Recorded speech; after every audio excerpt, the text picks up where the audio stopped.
Hi guys, so welcome to another YouTube video. Today we're going to go over upgrading the headlights on the Jeep, and we're actually going to upgrade them to these lights right here. These are not like a brand name speaker lights, they're just regular made in China lights. I just bought these online recently, but hopefully they'll work better. If so, great. If not, then we'll have to invest in something a little better then. And we're also going to align the headlights, maybe put them down a little low, depending on what the new ones look like, but we're going to put them down a little bit lower. Okay, so I wanted to give you a little before on what the lights look like in the Jeep. So this is right now the regular lights. And I'm going to turn the fog lights on also. Let's drive around a little bit. You can see how the beams just right down the middle. The fog lights are really light up the bottom. Anything else is just right in the middle and not well spread out.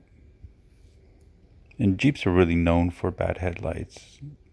Only the new Jeeps, the ones that come with a little projector LED lights, those are actually nice. Alright, so we're going to start by just popping up each one of these little tabs. There's 6 of them, 1, 2, 3, 4, 5, 6. Just pop them off. Keep these all together in a safe spot. So just pulling on this kind of pops off real quick. Then these, you can just turn these to pop the lights out on each side.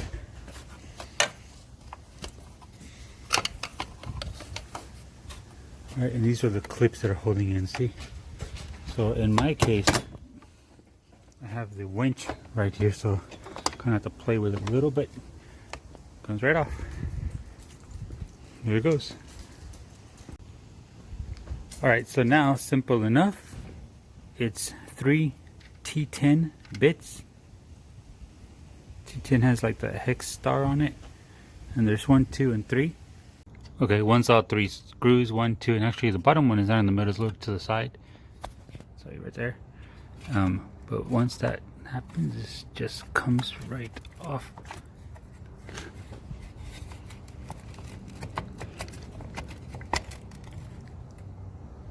Holy shit, there's one more. There's actually 4.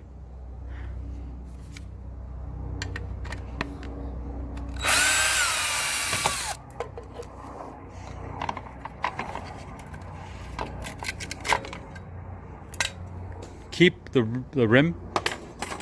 We need that to hold the other one in, and this bolt just comes right out. Let's find that screw that fell down first. Okay, so you do have to kind of reach in here because it doesn't pull out that much, but it's really just turning it. And you're turning it counterclockwise, and then it pulls the actual. Okay, so once you push the lock out, you push this little clip in the back in, and the bulb comes right out.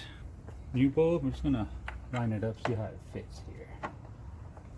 So each light comes with a little extra wiring, an adapter, which we do need to use. And it's like an anti-flicker ECM. You connect these as tight as possible, make sure no moisture gets inside it. This one connect into here. I'm gonna make room for all this here, and then your lights are gonna connect here. Alright, so I plugged in the yellow to the yellow, red to red, right? And then I found out the red one is the daytime running light and the yellow one is the turn signal. So if you want to connect these correctly, then on the, I'm trying not to touch this because it will come apart. I barely have the wires touching the front here, but the very first, from the locking clip, the very first one is your turn signal. The second one is the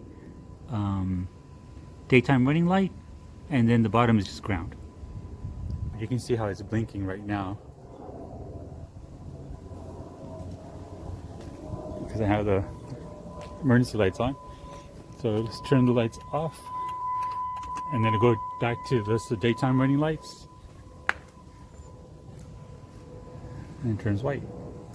Okay, so once you remove the tape and then scoop back the protective tube here, you'll see that they're not both white. They're actually, one's white with pink and the second was white with like a brownish tan color.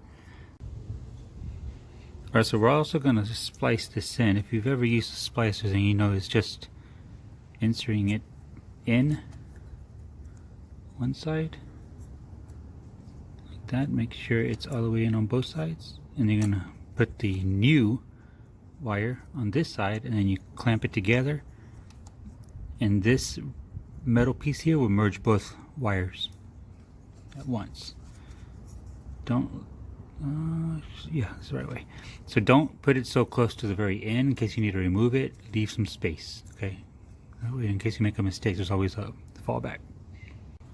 Alright, so I just tested it and everything worked fine. So again, you splice into one with the yellow, you splice into the middle one with the red, connect the bulb back on there to make sure the bulb turns on. You want that on still.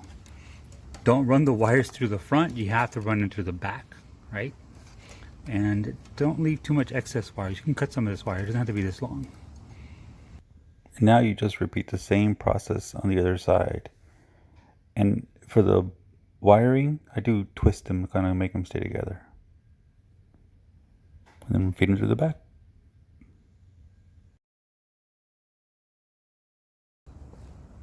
Alright, so now we're just going to put this back. Just want to make sure all these clips are on correctly. There's also a clip I forgot to talk about. Put the bolt back in. Just that they came out. This time it's clockwise.